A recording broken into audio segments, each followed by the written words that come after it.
La mayor parte de la gente imagina los sábados santos como una simple lona extendida en el desierto, algo modesto y, por lo tanto, trivial en comparación con lo que realmente fue.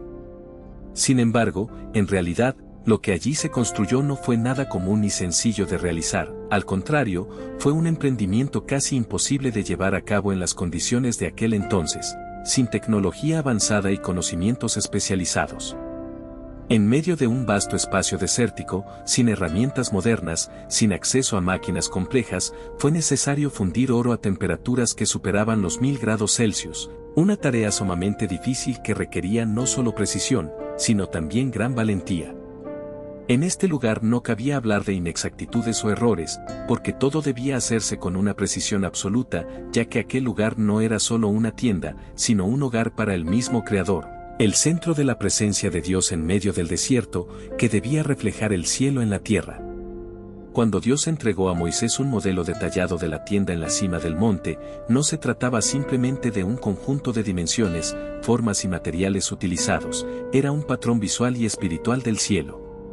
Esto ocurría como una visión que Moisés contemplaba con sus propios ojos y que había que reproducir con total exactitud, sin desviaciones, porque cualquier descuido o improvisación podrían poner en peligro la realización del plan divino. Es importante recordar que las personas que esperaban abajo en la montaña, que contribuirían a la construcción de este lugar sagrado, no eran artistas talentosos ni maestros artesanos. Eran personas cuyos antepasados vivían desde hacía generaciones bajo el peso de la esclavitud, que a diario trabajaban con arcilla, paja y ladrillos. Nunca antes habían trabajado con oro, plata o telas lujosas, sus manos conocían solo la sencillez y el trabajo duro. Sin embargo, como se lee en la Biblia, fue Dios mismo quien eligió personalmente a Bezalel, conocido por su nombre, entre miles de personas. Y en ese momento hizo algo realmente extraordinario, lo llenó con su espíritu, dotándolo de sabiduría, entendimiento, conocimiento y habilidades necesarias para la artesanía que desde entonces debía servir al plan divino. Sin embargo, no fue una elección casual, porque el mismo hombre no podía afrontar solo el reto de una construcción de tal magnitud. El desierto requería unidad, cooperación y esfuerzo conjunto. Por eso, Dios también llamó a Oholiab, a quien concedió el don de enseñar y transmitir conocimientos a los demás. Personas como estas, hambrientas de liberarse del yugo de la esclavitud, comenzaron a aprender el trabajo con la madera, el moldeado de metales, el trabajo con tejidos y la preparación de pigmentos. Sus manos, antes marcadas por las señales de la esclavitud, comenzaron a ganar en precisión y destreza, transformándose de esclavos en constructores del santuario sagrado. Y justo en ese momento, en la frontera entre la vida cotidiana y la vocación espiritual, comenzó a revelarse que Dios es capaz de preparar a las personas incluso en las condiciones más improbables para llevar a cabo acciones que exceden las capacidades humanas. La prioridad en la construcción del tabernáculo era la necesidad de usar oro, que debía emplearse para fabricar numerosos elementos, incluyendo adornos y objetos sagrados que simbolizaban la riqueza y la santidad. Sin embargo, existe un asunto importante que rara vez se menciona: para que el oro se vuelva líquido y pueda ser moldeado, debe alcanzar una temperatura superior a 17.640 grados Celsius. Entonces, ¿cómo lograron las personas que vivían en el desierto, sin acceso a hornos avanzados ni combustibles especiales, alcanzar tal temperatura de forma natural? La respuesta a esta pregunta se remonta a tiempos anteriores a muchos siglos, y su esencia reside en las habilidades extraordinarias de sus antepasados. Durante siglos, en los 400 años de esclavitud en Egipto, los hebreos no solo fabricaban ladrillos, sino que también adquirieron técnicas avanzadas en el trabajo con metales, cerámica y construcción.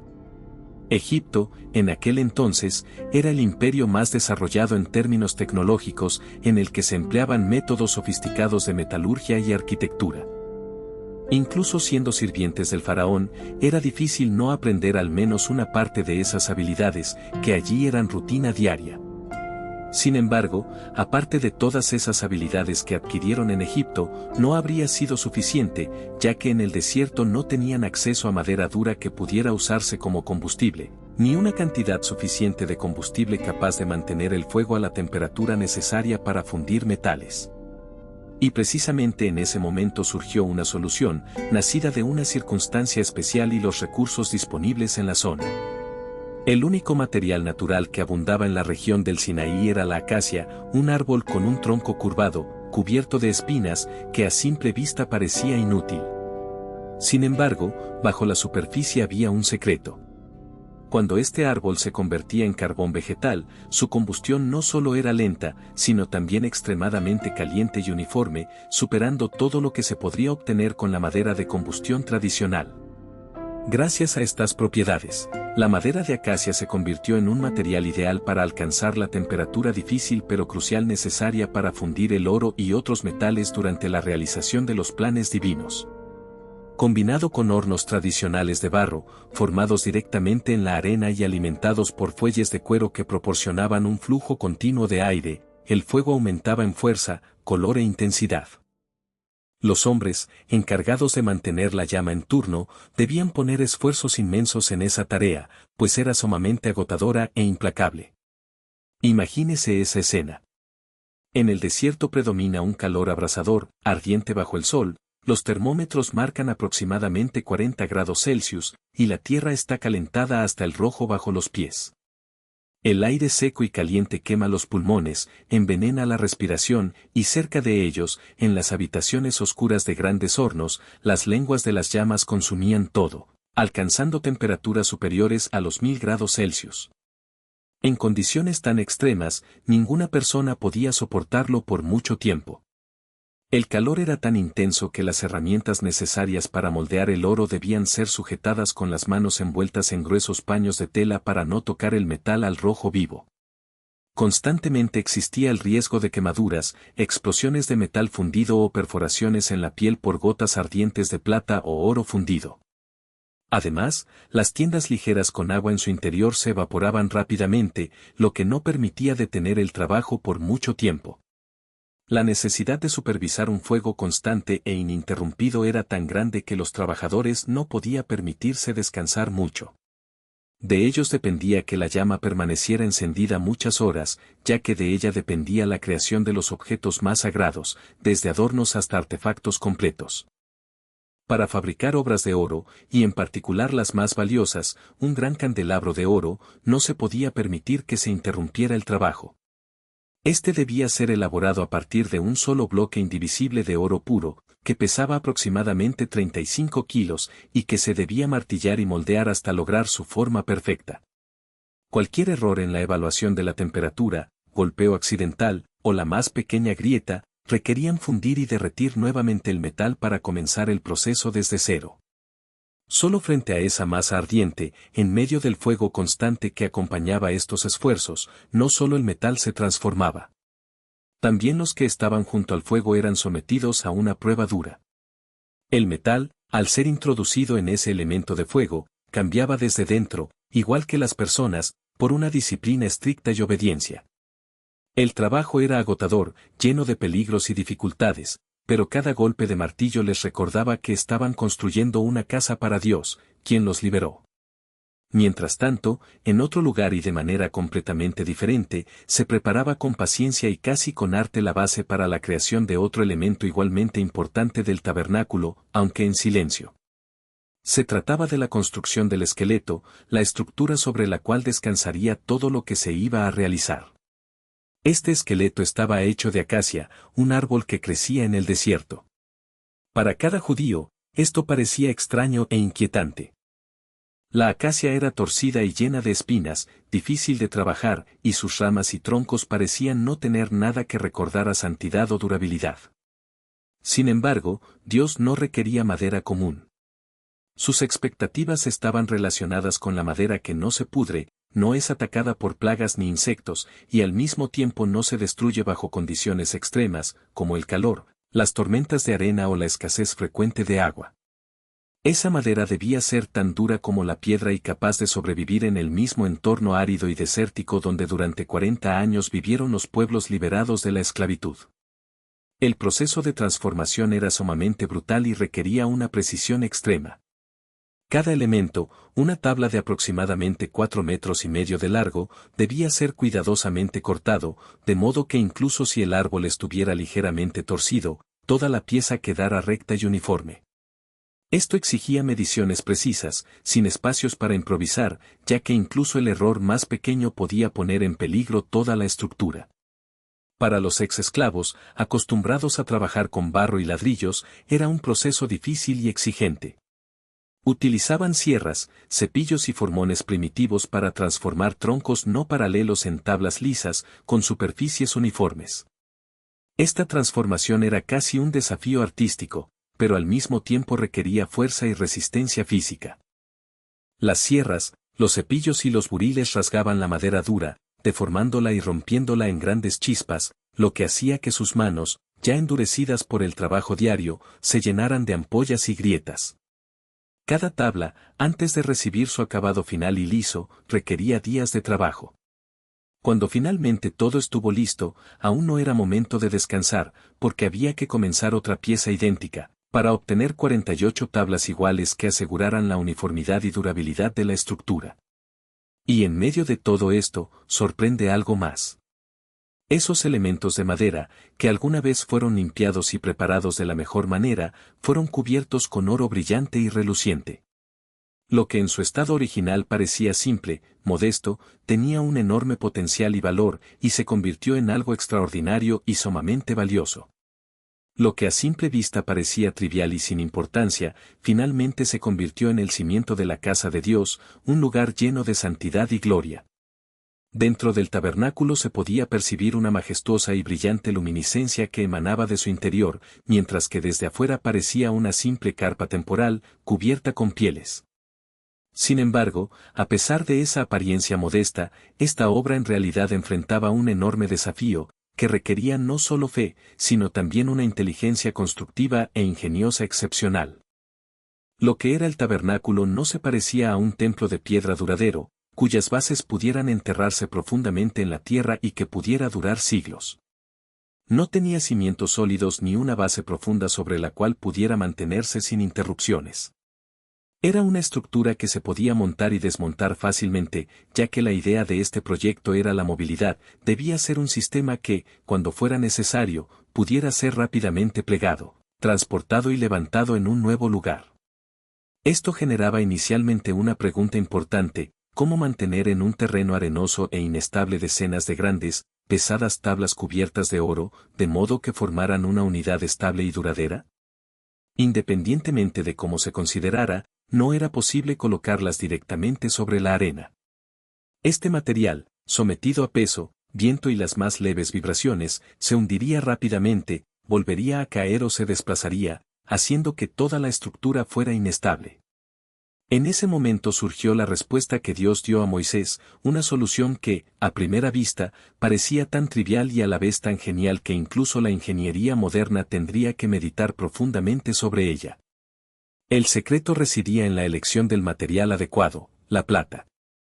Cada tabla, hecha de madera de acacia y cubierta de oro, tenía en su base unos orificios especiales, parecido a pasadores, que encajaban en entradas correspondientes. A estos orificios se ajustaban perfectamente bases sólidas y pesadas, hechas de plata, conocida como talento de plata, que equivalía a aproximadamente 35 kilogramos. Imaginemos esta escena: cientos de estas bases, cuidadosamente distribuidas sobre la superficie arenosa, servían como cimientos estabilizadores, los cuales podían ser trasladados o desmontados fácilmente en cada cambio de lugar. Estas bases funcionaban como soportes móviles con la masa adecuada, garantizando estabilidad y resistencia, mientras permitían un ajuste preciso de cada tabla a otra sin holguras ni desplazamientos. El diseño de esta estructura suponía que distribuyera la carga de manera uniforme, minimizando el riesgo de vuelco o debilitamiento general. Cabe destacar que en este sistema no se utilizaban clavos, tornillos ni otros elementos de fijación al suelo. Todo se basaba en la interacción de la masa, la gravedad y el ajuste preciso. Tal construcción debía funcionar como un sistema sumamente armónico para mantener en posición estable las altas paredes que alcanzaban varios metros y el propio tabernáculo. Sin embargo, esto no era suficiente, también eran necesarios elementos adicionales que garantizaran esa estabilidad durante muchos años y en condiciones difíciles del desierto. En las tecnologías de la época todavía no existían soluciones que permitieran unir de manera rápida y confiable estos grandes y pesados elementos, por lo que Dios ordenó el uso de largas vigas de acacia cubiertas de oro, que atravesaban anillos especialmente tallados en la tabla. Estas vigas horizontales gruesas, similares a vigas de soporte, conectaban las paredes desde el lateral, formando una estructura homogénea y rígida, como si toda la construcción fuera un solo organismo, indestructible en cualquier circunstancia. Así se creó un sistema que podía compararse con las construcciones modulares o prefabricadas de hoy en día, aunque en aquel entonces era una idea tan innovadora y compleja que adelantaba su época por cientos de años. Y lo que resulta aún más sorprendente es que toda esta estructura complicada y precisa debía ser construida de manera que pudiera ser ensamblada y desensamblada múltiples veces, trasladándose de un lugar a otro. Y todo esto sin dejar rastros de desgaste, sin necesidad de realizar reparaciones profundas ni transformaciones. Durante los 40 años en que acompañó a este proceso en el desierto, repitieron un ciclo: ensamblar, desmontar, levantar y transportar, y a pesar de ello, toda la estructura nunca se descuadró, siempre mantuvo su estabilidad y resistencia. Esta habilidad extraordinaria de montar y desmontar, basada en la fe, la precisión y un mandato divino, convirtió a este tabernáculo móvil en un logro ingenieril único de su época. Cada elemento, desde el más pequeño clavo hasta las vigas principales, fue elaborado con una precisión perfecta, siguiendo dimensiones exactas que los artesanos, llenos del Espíritu, recibieron de Dios. Y aunque en aquel entonces la gente aún no podía percibir toda la gloria divina que irradiaba este templo, incluso antes de terminar su construcción ya se notaba que todo iba según lo planeado. Y lo más importante es que, a pesar de los esfuerzos y desafíos que representa una estructura tan compleja, todo transcurrió sin contratiempos, y toda la idea de un tabernáculo móvil, hermoso y simbólico, resultó ser un verdadero milagro ingenieril de aquella época. La estructura permanecía en pie, y la armadura dorada esperaba ser llenada. Sin embargo, lo que Dios deseaba desde el principio trascendía más allá de la simple construcción de paredes y vigas. El tabernáculo debía ser no solo un lugar funcional de culto, sino también deslumbrar con su interior con una belleza extraordinaria, tan hermosa y majestuosa que recordara el cielo en la tierra. Y justo en ese momento surge una de las partes más extraordinarias y misteriosas de toda la empresa: las telas que debían adornar el lugar santo. Sin embargo, Dios no exigió materiales comunes, sino los tejidos más complejos y raros que la antigüedad conocía. Hablamos de lino delicado, cuidadosamente tejido con querubines entrelazados con maestría, que decoraban la tela y tenían un significado simbólico. En esta túnica de terciopelo aparecían colores de una profundidad inusual: azul, púrpura y carmesí, cada uno portando su propio simbolismo. Cada hilo era teñido a mano, y las figuras de los querubines se diseñaban incluso antes de comenzar el proceso de tejido. Y aquí surge una pregunta: ¿cómo era posible obtener tintes tan raros y costosos en medio del desierto, a varias cientos de kilómetros del mar y de las rutas comerciales? La respuesta se encuentra en el libro del Éxodo, capítulo 35. Las personas que poseían los materiales adecuados los ofrecían como ofrenda al Señor. Para crear estas ricas telas, tintes, hilos y otros elementos, probablemente se recurrió a Egipto, donde estos productos podían haber sido entregados como botín de guerra o donativos realizados durante la Pascua.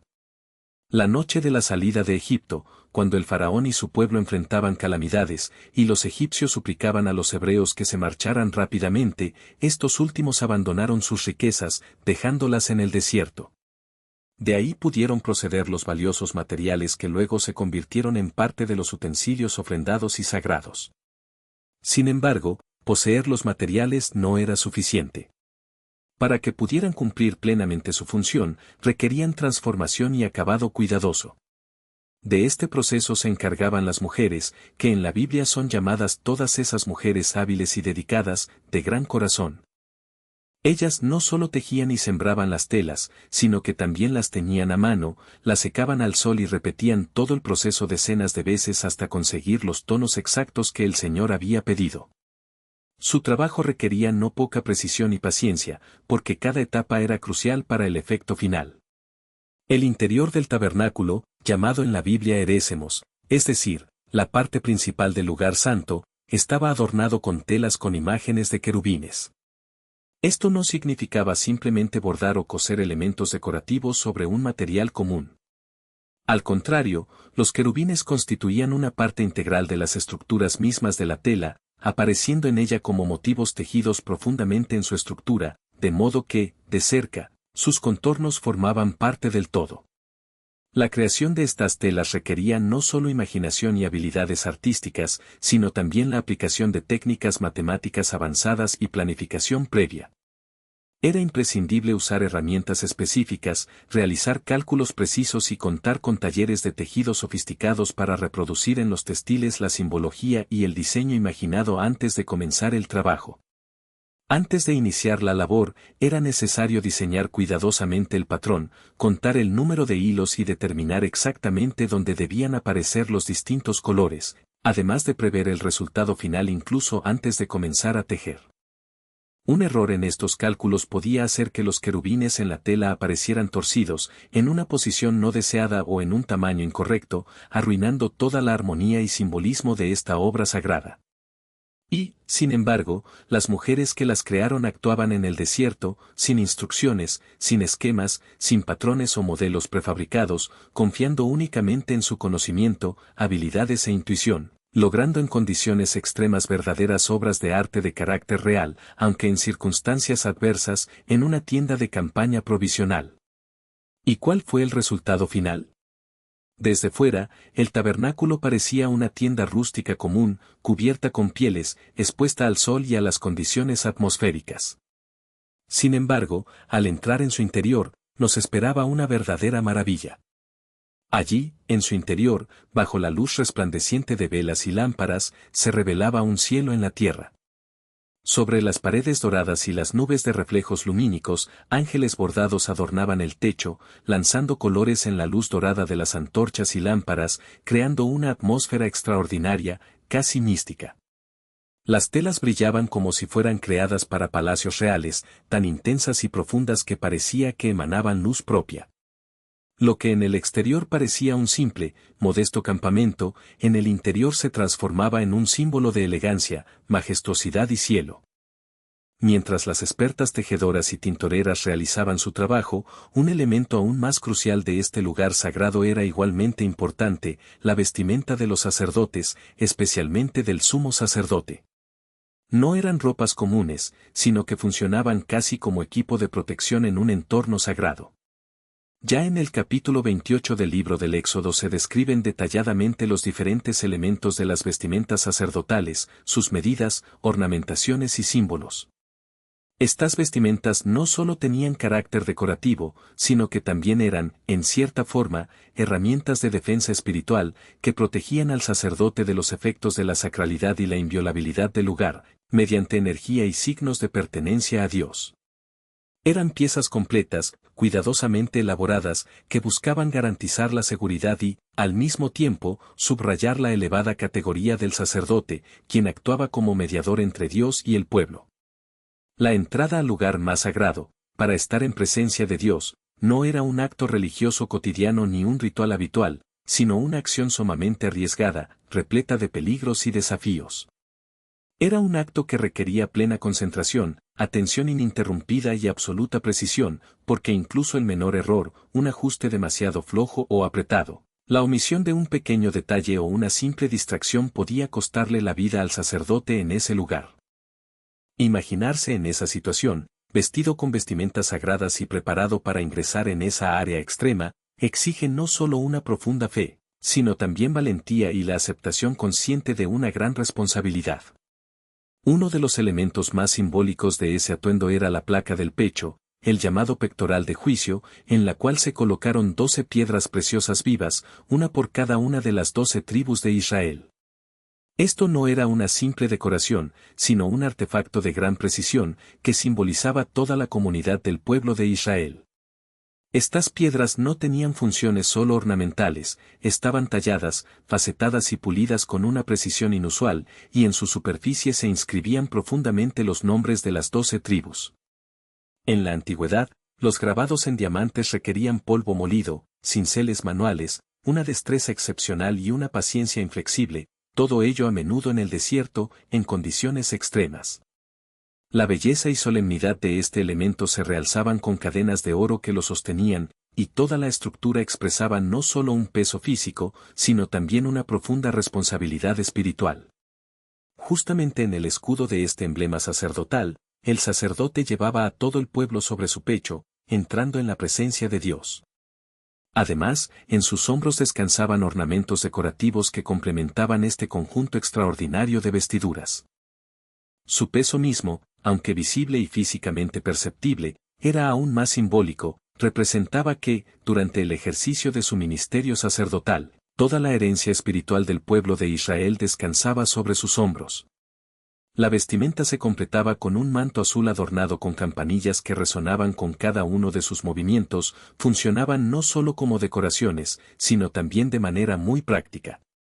Las campanillas, ubicadas en la parte inferior del manto, servían como una especie de señal del estado del sacerdote. Su sonido indicaba que el sacerdote todavía estaba presente, que seguía cumpliendo con sus deberes y que se encontraba en condiciones de vida. Cada roce de las campanillas era una señal para los que estaban afuera de que el sacerdote, que había entrado en el lugar más sagrado, no había sido consumido por la santidad divina, sino que todavía estaba entre los vivos, y que la presencia de Dios no lo había transformado en un ser inmaterial e inmaculado. La parte más inquietante de esta vestimenta era precisamente la capa azul cubierta de flecos con hilos bordados con granates y campanitas doradas en el dobladillo. Se dice que esta era como un monitor vivo del estado del sacerdote durante su servicio sacerdotal.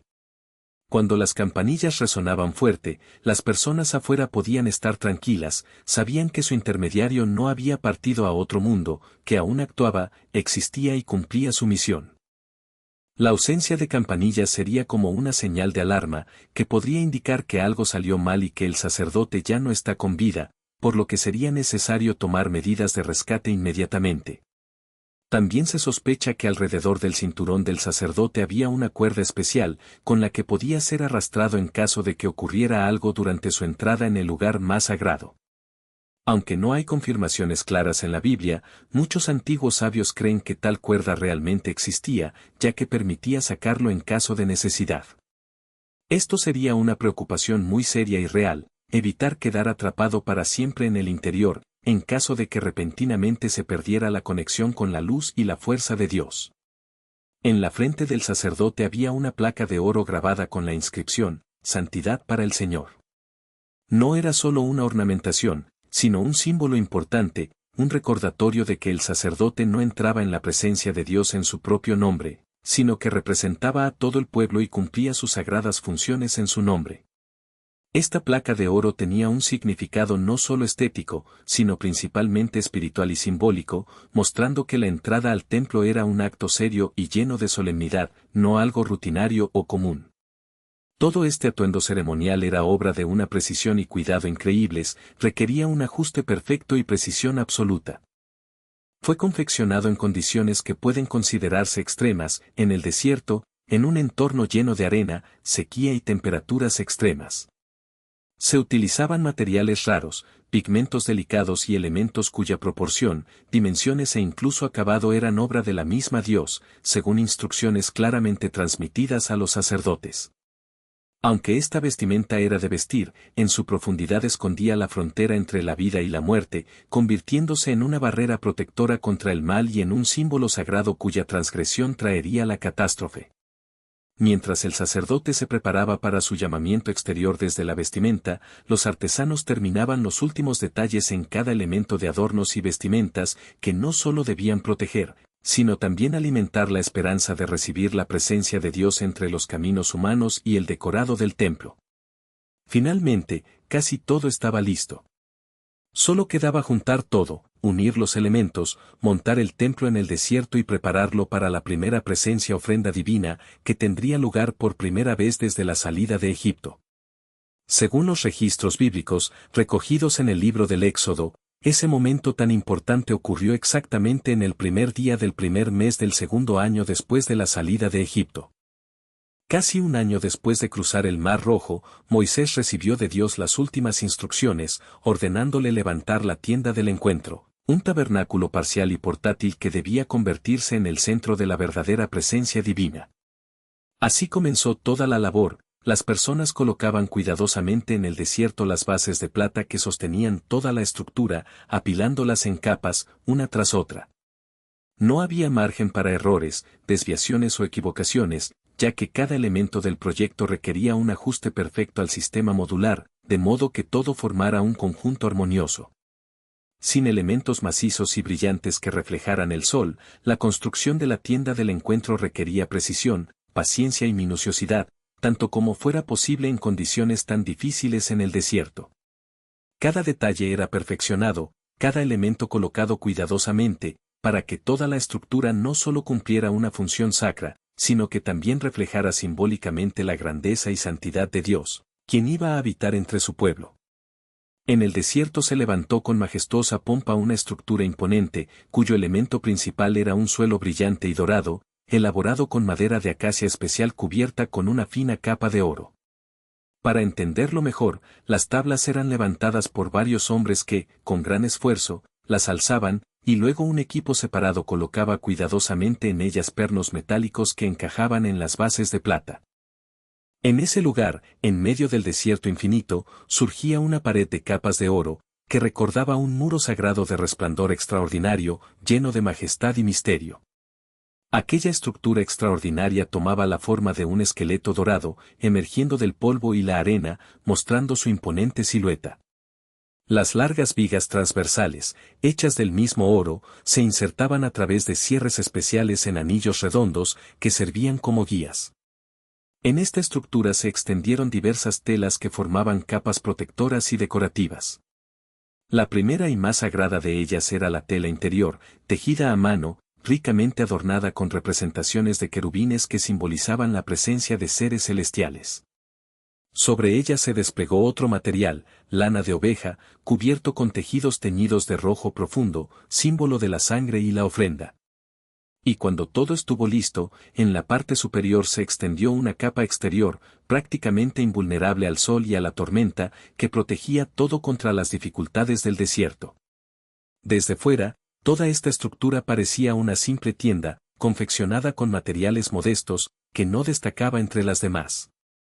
Sin embargo, en su interior, en el corazón mismo de este templo, se desplegaba algo completamente distinto, como si el cielo abriera de nuevo sus puertas, y el alma humana pudiera sumergirse en un espacio infinito de belleza espiritual y majestad divina. El interior estaba cuidadosamente equipado, había sitios reservados para los objetos más sagrados, como el Arca de la Alianza, cuyo asiento, conocido como la devoción a la misericordia, descansaba sobre su cubierta. Con una cortina oculta, separaba la zona más sagrada de aquella a la que era posible acercarse al rostro de Dios. Sobre una mesa especial se colocaron 12 panes recién horneados, simbolizando el pacto y la reserva de alimento espiritual. Cerca de allí, se encendió un candelabro de 7 brazos, cuyas llamas iluminaban toda la base dorada, otorgando al interior una cálida luz divina. Asimismo, en el centro, flotaba constantemente el aroma de incienso que lentamente ascendía del altar, llenando el espacio por encima de las cabezas de los creyentes con un aroma perfumado, preparándolo para el encuentro con Dios.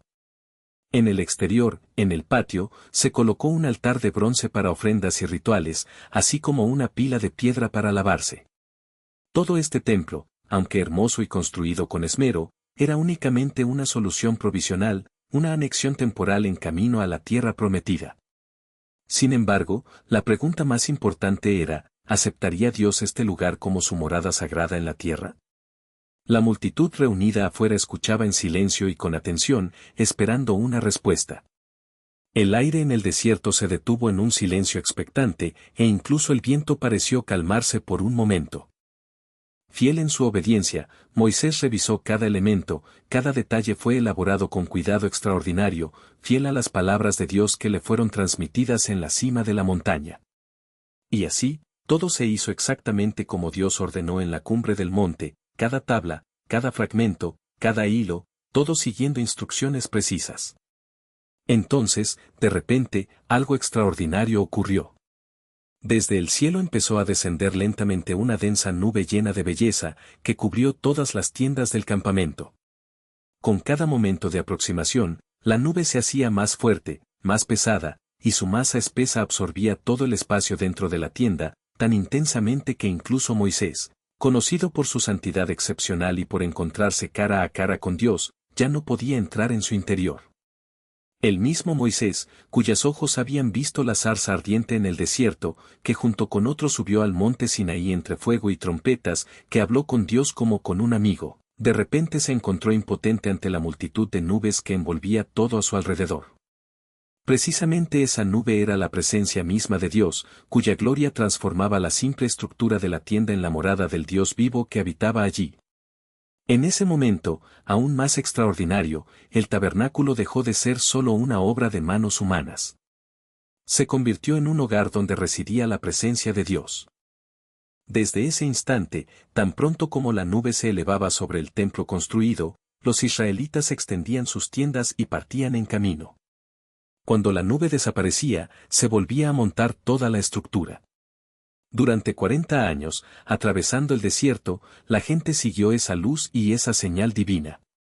Es en este lugar, en ese extraordinario turón móvil que se desplazaba por diferentes áreas, donde se convertía en el centro de una realidad espiritual viva, hacia la que se dirigía toda la comunidad del pueblo de Israel. A lo largo de esas largas 4 décadas, esa estructura especial, de carácter navideño, se montaba y desmontaba cientos de veces, cada vez que la nube se elevaba hacia el cielo. Cada viaje comenzaba en el momento en que la nube se levantaba otra vez, y cada parada ocurría cuando la nube se detenía otra vez, indicando el lugar de descanso. Este santuario móvil era el corazón y centro de la vida espiritual del pueblo, donde quiera que apareciera, allí estaba presente Dios, y donde estaba Dios, también había una guía y dirección para toda la comunidad. Sin embargo, una característica extraordinaria de esta historia se revela de manera particular: esa tienda no era el destino final del plan de Dios. Era temporal, móvil, adaptable a las necesidades del pueblo en constante marcha. Finalmente, cuando Israel llegó a la tierra prometida, esta construcción fue colocada en la ciudad de Silo, donde permaneció durante varios siglos como lugar de santidad y encuentro con Dios. Con el tiempo surgieron nuevos deseos y preguntas: ¿por qué Dios, que habitaba en la tienda, no habitó permanentemente en las casas de piedra de los reyes de Israel? Se retomaron las reflexiones que claramente afirmó el rey David, diciendo con tristeza: construí una casa de cedro, pero el arca de Dios permanece en cortinas de tela. El líder espiritual deseaba construir un templo duradero, un lugar que, a diferencia del paso del tiempo, reflejara la presencia eterna de Dios. Dios dijo: no, la promesa será transmitida a tu hijo. Estas palabras marcaron el principio, no el fin, porque la misma tienda, o el tabernáculo, nunca fue el objetivo final. Solo fue un preludio a algo mucho mayor y más duradero, a una antigua edificación que ha sobrevivido a lo largo de los siglos. Cada elemento de este santuario temporal, una cuña de madera, un fragmento de tela, una medida cuidadosamente determinada en el desierto, todo esto señalaba hacia el futuro. Hacía algo mucho más grandioso que había de levantarse después: el templo de Salomón. La tienda, aunque móvil y sencilla en su estructura, tenía funciones y simbolismos claramente definidos, pero nunca fue el fin último de la visión divina. En contraste, el templo era monumental, duradero, destinado a servir durante generaciones y a convertirse en el centro espiritual del pueblo de Israel.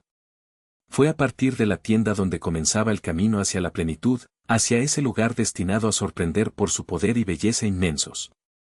En esta cuestión reside una paradoja: como de una sencilla tienda temporal en el desierto, construida con materiales económicos y con una durabilidad limitada, surgió algo considerado una de las obras arquitectónicas más impresionantes de la antigüedad. ¿De qué manera una pequeña capilla móvil se convirtió en un templo de dimensiones y majestuosidad incomparables, que maravillaba por su adornamiento y perfección ingenieril? Este fascinante proceso de evolución, desde sus humildes comienzos hasta su expresión monumental de fe y poder del pueblo, es un tema que aún provoca asombro y admiración. Esta historia no termina en consideraciones científicas o históricas, sigue desarrollándose en las siguientes etapas de la narrativa. Para conocer el destino de esta transformación extraordinaria, vale la pena seguir el próximo capítulo de esta historia, que arroja más luz sobre la relación entre la arquitectura antigua y el patrimonio espiritual del pueblo de Israel. También es valioso profundizar en estas historias para comprender mejor cuán importante fue esta sagrada edificación en la vida de esa sociedad. Para quienes desean explorar los secretos de las visiones antiguas y su realización, este tema constituye una cadena ininterrumpida de misterios e inspiraciones. Dediquemos tiempo a comprender estos profundos símbolos que desde hace siglos se atribuyen al lugar de la presencia divina en la tierra. Y una parte de esta gran historia aún espera ser descubierta en los próximos capítulos que continuarán esta increíble travesía entre los secretos sagrados de la antigüedad.